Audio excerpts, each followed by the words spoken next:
Hey folks, Wednesday night was the top 11 results show on season 9 of American Idol, and for the third week in a row I predicted Andrew Garcia to go home, and for the third week in a row I was wrong.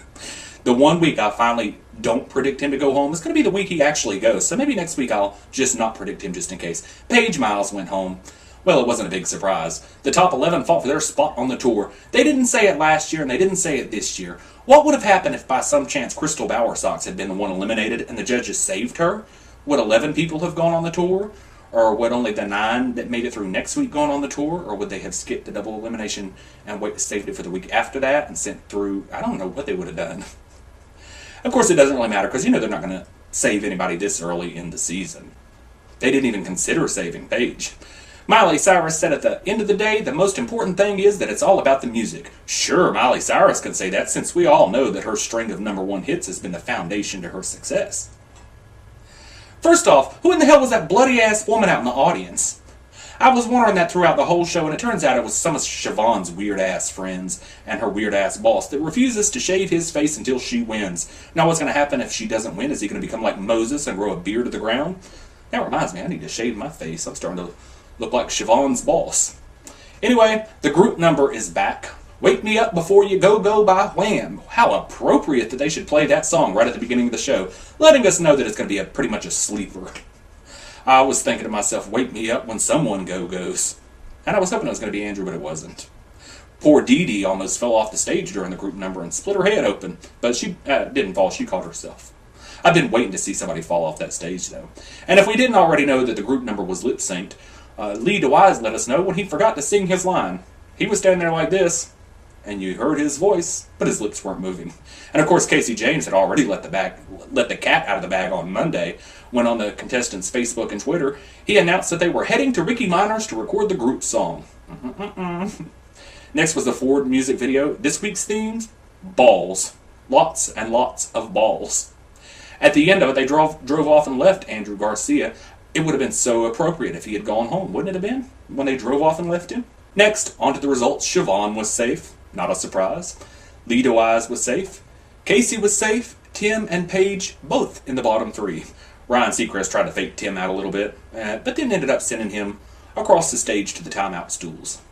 Next, Miley Cyrus came out with what looked like Christmas lights and what appeared to be last year's dress, the one that she wore last year, to perform her new song, When I Look at You. It was okay, I guess, if you're a Miley Cyrus fan, and I'm really not. Back to the results. Aaron Kelly is safe. Didi B is safe. Big Mike is safe. Earlier we saw what Ryan Seacrest called his Mike's special package of Mike babysitting. What babysitting? It's only babysitting if it's somebody else's child. When it's your own child, it's called being a father. Next, Crystal was safe, as if there was any doubt. Andrew Garcia was safe, and he disagrees with the judges. He believes he knows who he is as an artist, and I think that's the problem. A lot of Andrew Garcia fans out there online believe that now that he's made it on the tour, he's going to step it up and become the great Andrew that we've all been waiting for the last 6 weeks. I wouldn't hold my breath. So that means Katie is also in the bottom 3, and if you were watching the expression on Crystal Bowersox's face, she said, holy shit.